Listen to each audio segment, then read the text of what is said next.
Jadi angle saya ngelihatnya kalau kita pengen bantu orang, jangan hanya nunggu pas kita mampu, pas kita punya rezeki lebih. Walaupun kaidah agamanya kayak gitu. Kan dalam Islam itu ada syariat, nanti di atasnya ada ihsan ya. Kalau syariatnya kita nggak boleh berinfak lebih daripada misalnya sepertiga harta kita tanpa seizin keluarga. Tapi Abu Bakar berinfak seluruh hartanya. Umar berinfak setengah hartanya. Kok melebihi standar syariat? Ya karena keluarga Abu Bakar, keluarga Umar, bukan hanya beliau berdua tapi juga keluarganya, istrinya, anak-anaknya, semuanya derajatnya tuh udah wafa. Derajatnya udah muhsin, orang-orang yang berihsan. Sehingga mereka melakukan sesuatu lebih daripada standar umum yang dilakukan orang lain. Nah, saya ngelihat ternyata menurut saya tuh kalau kita pengen bantu orang, jangan nunggu punya kemampuan. Kalau kita pengen nolong orang, jangan nunggu kita dikasih rezeki yang lebih. Tapi sebaliknya, kalau kita pengen dapat rezeki yang lebih, tolong orang. Kalau kita pengen dimampukan, bantu orang. Kalau kita pengen diselesaikan urusan kita, selesaikan urusan orang. Jangan tunggu, gua beresin dulu urusan gua, ntar baru nolong yang lain. Enggak, kebalik. Kalau kita pengen urusan kita cepat beres, cepat diselesain sama Allah, cepat ditolong, cepat dikasih keajaiban, surprise segala macam, ya udah tolong orang dulu. Walaupun kita dalam kondisi susah, justru itu kesempatan buat kita. Karena hadisnya jelas, Nabi SAW mengatakan, "Maka nafi hajati akhi, kana Allahu fi hajati." Siapa yang menyelesaikan hajat saudaranya atau sibuk mengurus hajat saudaranya, Allah juga akan sibuk mengurus hajat dia. Lebih canggih mana nih? Kita nyelesain masalah kita sendiri atau Allah yang nyelesain masalah kita? Allah yang nyelesain masalah kita. Jadi biar Allah yang beresin masalah kita, tugas kita adalah beresin masalah orang lain, kayak gitu kaidahnya. Dan itu bukan hanya hadis motivasi. Saya menjadikan semua ayat dan hadis yang saya tahu itu sebagai konsep berpikir, bukan sekedar hadis motivasi. Baca hadis kemudian memotivasi, ayo tolong orang lain, tapi jadikan itu konsep berpikir. Apa bentuk konsep berpikirnya? Begitu kita punya masalah, nyari orang yang juga sama punya masalah. Lo punya masalah enggak? Enggak ada. Kok enggak sih? Cari. Lo punya masalah enggak? Siapa yang punya masalah tolong DM saya. Siapa yang punya masalah tolong WA saya, siapa yang punya masalah tolong japri saya. Akhirnya berudul banyak banget kan yang datang, saya punya masalah, pilih salah satunya yang kita mampu. Kadang-kadang yang kita tolong itu bukan yang paling darurat, bukan yang paling besar, bukan yang paling sulit, tapi yang paling mungkin kita lakukan. Ini hal yang wajar, jadi kita nggak boleh juga menjudge orang lain, lo kerjaannya bantu yang kecil-kecil, yang receh-receh. Ya siapa tahu dia yang receh tapi ikhlas. Dan kita yang mungkin istimewa banget gak sanggup jaga keikhlasan kita kan. Kayak cerita bab ikhlas kemarin. Ada dua orang beramal, yang satu sholatnya standar, yaitu sholat wajib doang. Yang satu lagi plus qobliyah, ba'diyah, duha, tahajud. Mana lebih baik? Yang plus dong. Wajib plus sunnah. Lebih baik yang plus. Tapi kadang-kadang yang plus ini ujian keikhlasan, ujian rianya juga lumayan luar biasa. Kalau yang standar apa yang mau diriain? Kayak hafalan Al-Quran. Yang satu hafal trikul. Yang satu lagi hafalnya Al-Baqarah, Ali Imran, An-Nisa, Al-Ma'idah. Wah setengah Al-Quran, 15 juz. Mana yang lebih utama? Pastinya yang lebih banyak hafalan. Tapi paling banyak hafalan justru ujian rianya lebih berat, lebih besar. Kalau dia baca Quran di dalam sholat, pasti dia akan diuji oleh setan, yuwaswis. Mereka pasti nggak bisa ngeralat kalau lu salah, jadi tenang aja. Karena suratnya di tengah-tengah gitu, dia baca ayat yang saya juga nggak terlalu hafal lah, pokoknya di tengah-tengah Quran gitu ya. Contoh yang mungkin yang paling saya sering ulang tuh kayak surat favorit saya, surat Maryam. واذكر في الكتاب مريم إذ انتبذت من أهلها. Di belakang tetap diam. إذ انتبذت من أهلها. diam aja di belakang. Kenapa? Nggak hafal, sama nih. Kan agak-agak yuwas-wis tuh kan bener. Susah emang surat itu, yang lain nggak pada hafal, jadi biasa aja kali gitu. Dan makmum ini macam-macam karakternya. Dan jadi ada karakter imam, ada karakter makmum. Imam kadang-kadang kayak gitu, caper gitu kan, baca ayat susah-susah, udah gitu mentok Al-Ikhlas. Idza tabadat min ahli qul huwallahu ahad. Imam. Makmum ada juga yang unik. Uniknya apa? Giliran ayatnya dia nggak hafal, diam. Giliran ayatnya yang semua hafal, semuanya benerin. Ayatnya misalnya standar lah ya. Amma yatasaalun 'anin naba'il 'azim. Serentak satu masjid. Alladzi hum fi mukhtalifun. Wah, serentak semuanya. Kenapa nggak serahin aja di depan? Kan udah ada imam pengganti di belakang teh. Di belakangnya imam. Kenapa nggak dia aja yang benerin? Kenapa semuanya serentak satu shaf pertama hufaz semua itu, hafiz. Kebenaran suratnya populer. Kalau giliran suratnya sulit, semuanya diam. Kenapa? Takut riya. Kenapa makmum pada diam? Takut riya, Ustadz. Jadi masing-masing punya karakter. Artinya jangan remehin. La tahqiranna minal ma'rufi syai'a. Janganlah kalian meremehkan kebaikan sekecil apapun. Kadang ada teman kita kebaikannya itu sepele, cuman rapihin sendal doang depan masjid. Cuman meriksa keran doang yang kalau nggak terlalu rapet ngenutupnya dia rapetin. Tapi amal yang dia lakuin itu karena diremehin orang jadi nggak ada peluang riya. Sedangkan kita amal yang kita lakuin karena berpotensi dipuji oleh orang lain berpotensi juga buat riya. Makanya buat saya sih udah lakuin aja apa yang kita mampu. Tolong orang semampu kita. Kalau mau lebih sedikit gambling karena kita yakin sama Allah ya udah lakukan yang lebih berat daripada yang kita mampu. Sesekali coba kayak gitu. Kalau buat saya tuh kayak akidah challenge. Kan sekarang orang challenge-nya macam-macam ya. Ada yang kalau yang di YouTube ada yang ngeprank temennya lah. Apalagi yang terbaru keluar dari mobil terus joget-joget gitu. Gak ngerti juga maksudnya apa gitu. Ya terserah deh itu mah ekspresi orang lah ya. Saya gak mau menjudge, yang jelas ternyata dalam Islam juga ada challenge-challenge yang keren gitu. Akidah challenge itu kayak gimana? Gambling. Dalam arti kita mengambil resiko, kita mengambil sesuatu yang menurut kita agak sulit, tapi kita berserah diri kepada Allah, itu kan keren ya. Salah satunya apa? Akidah challenge. Meninggalkan satu pekerjaan yang kita yakin itu enggak halal, lalu kita mencari pekerjaan yang lain yang halal tapi enggak yakin nemu apa enggak. Ini kan agak bertaruh kan? Nah, disinilah ada iman atau akidah challenge-nya. Dan dengan akidah challenge, akhirnya kita akan menemukan kebesaran Allah. Siapa yang pernah nerapin akidah challenge dalam hidupnya? Ibunya Nabi Musa. Ketika Allah mengatakan kepada ibunya, "Idz auhayna ila ummika ma yuha, an qadhifihi fit tabut, faqdhifihi fil yammi, falyulqihil yammu bil sahil, ya'khudhu aduwwul li wa aduwwullah." Itu berat banget loh. Ketika Allah berfirman kepada ibu Musa, "Hanyutkanlah bayimu ke sungai Nil." Supaya apa? Supaya dia nanti kemudian akan ditemukan oleh musuhku dan musuhnya. Kan berat nih. Ya Allah disuruh hanyutkan, malah bukan diselamatkan, malah ditemukan oleh musuhnya. Ini akidah challenge, ini iman challenge banget buat ibunya Musa. Dan kata Allah, la takhafi, jangan takut. Inna radduhu ilaiki wa ja'iluhu minal mursalin. Kami pasti akan kembalikan dia kepadamu. Akhirnya dihanyutkan oleh ibu Musa, lalu Allah Subhanahu wa taala singkat cerita mengundang kembali ibu Musa ke istana untuk menyusui bayinya yang sedang kehausan di istana. Akhirnya kembalilah bertemu antara Musa dengan ibundanya, bahkan dengan keluarga besarnya.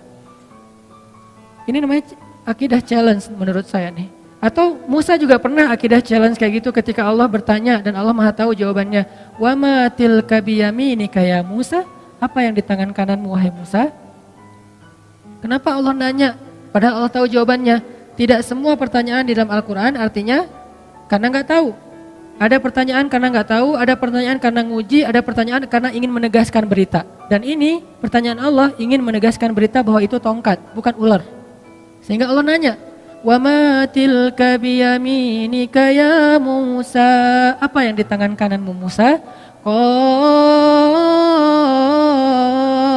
Musa yang ngomong, Musa yang bicara. Qala hiya 'ashaya atawakka'u 'alaiha wa ahushu biha 'ala ghanami wa liya fiha ma'aribu ukhra. Ini adalah tongkat ya Allah. Siapa yang ngomong? Musa. Artinya itu benar-benar tongkat, bukan doktrin. Allah enggak mengatakan Musa itu tongkat ya. Ya Allah enggak. Allah nanya, apa itu Musa? Kata Musa tongkat. Berarti kamu yang bilang tongkat ya, bukan aku gitu, bukan Allah. Akhirnya aku pakai untuk hiking. Atawakka'u 'alaiha. Untuk apa itu? Untuk naik gunung. Apa istilah kita? Ya mudah-mudahan tidak ada yang mempermasalahkan. Hiking. Karena itu memang benar kayak gitu kan? Untuk hiking, kalau di zaman kita kayak trekking gitu kan ya, istilah-istilah kita kan ya, untuk naik gunung pakai tongkat. Wa husyu biha 'ala ghanami. Saya pakai untuk menggembalakan ternak-ternak. Waliya fiha ma'aribu ukhra, dan beberapa fungsi yang lain lah. Terus kata Allah, alqiha ya Musa, coba kamu lempar wahai Musa. Fa'alqaha fa'idha hiya hayyatun tas'a. Lalu tiba-tiba ketika Musa melemparnya, dia menjadi ular yang merayap-rayap. Kemudian Allah kasih challenge buat Musa. Apa challenge-nya? Khuzha, coba kamu ambil Musa.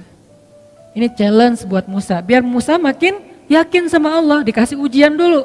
Khuzha la takhaf sanu'iduha siratahal ula. Gak usah khawatir, berarti Musa khawatir.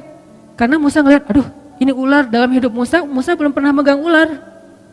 Sekarang disuruh pegang ular sama Allah, khuzha, pegang ular. Dan ini bukan ular biasa yang ditemukan di hutan. Ular, bahasa kita jadi-jadian, kan lebih ngeri ya.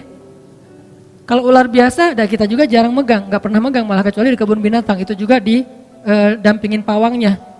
Ini gak masalah nih, gak masalah. Oh ya udah, begitu dia agak-agak ularnya iseng dikit, Pak, ini kenapa nih heboh gitu, panik gitu, agak-agak norak gitu kan ya. Megang ular di kebun binatang norak, gimana di hutan gitu. Jadi jangan meremehkan Musa yang khawatir. Kenapa Musa khawatir? Wajar. Pertama, itu ular liar yang bukan di kebun binatang, gak ada pawangnya. Kedua, itu ular bukan dari semak-semak, dari tongkat. Kan aneh. Kalau dari semak-semak, ular biasa mungkin Musa gak takut, karena Musa seorang laki-laki yang perkasa. Tapi ini ular dari tongkat. Jadi kalau kita mau pakai nalar, kenapa Musa takut sama ular gituan doang? Karena ularnya bukan ular yang biasa, tapi ular yang berubah dari tongkat. Jadi kayak jadi-jadian gitu. Waduh, ini ular dari tongkat jadi ular. Gimana megangnya ntar kalau ada apa-apa gimana? Musa khawatir. Kata Allah, la takhaf, jangan khawatir. Sanu'iduha siratahal ula. Ntar kami balikin lagi kepada bentuk aslinya. Ini akidah challenge buat Musa.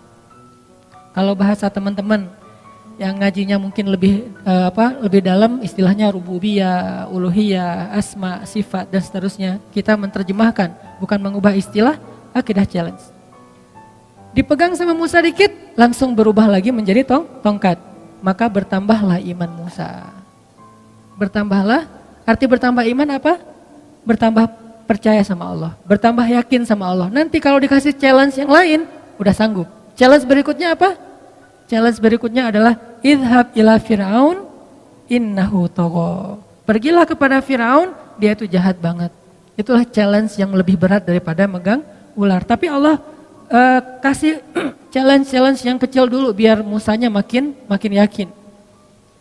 Ini artinya teman-teman, kadang-kadang ketika kita ngambil sebuah pilihan yang sulit, kita agak sedikit gambling dalam hidup kita, tapi bersandar kepada perintah Allah, larangan Allah, kehendak Allah, apa yang Allah mau, syariat Allah.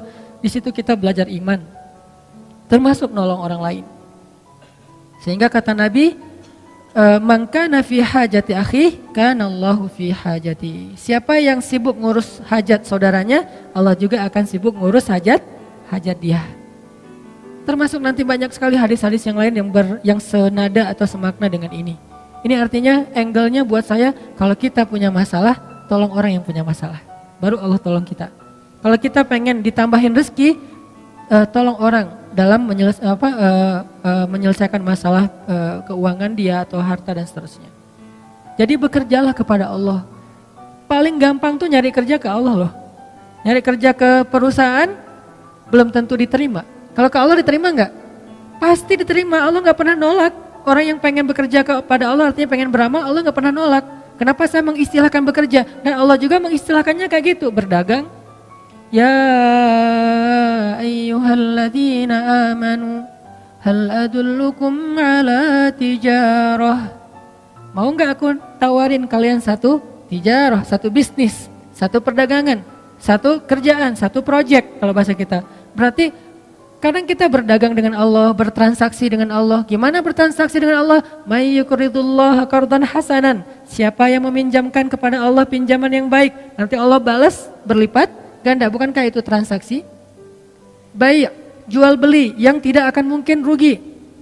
Banyak lagi ayat-ayat yang lain yang bahasa analoginya adalah bahasa dagang atau bisnis.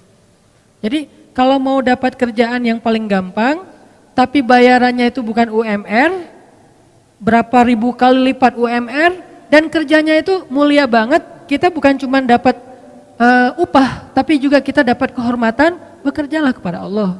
Itu paling luar biasa, gampang banget. Kerjanya apa? Saya nggak punya kemampuan apa-apa, saya nggak punya kapasitas, saya nggak punya keahlian.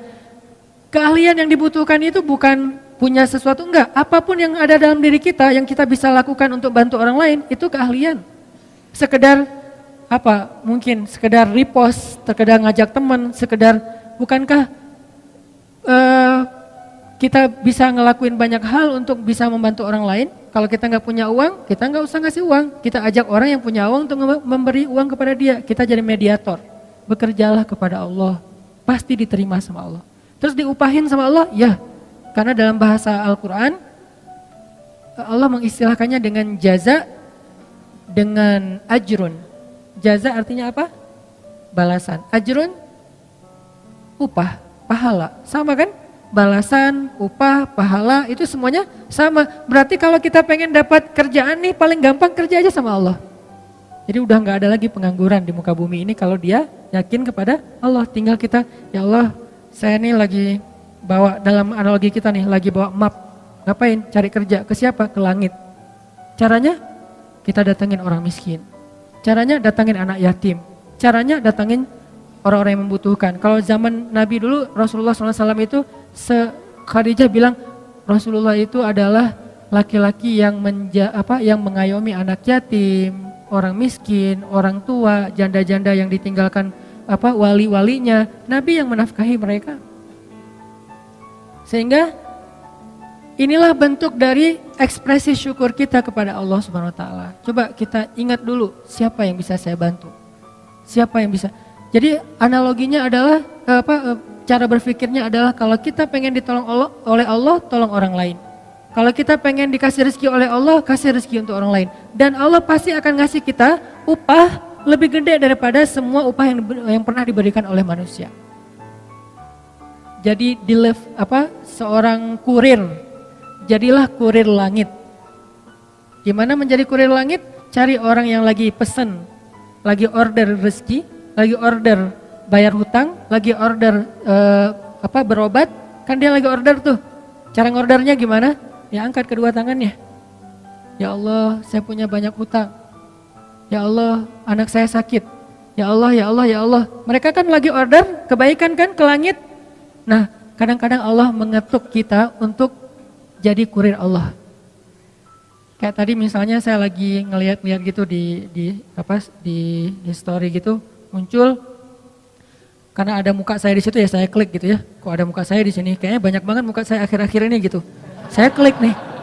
Alhamdulillah gitu ya.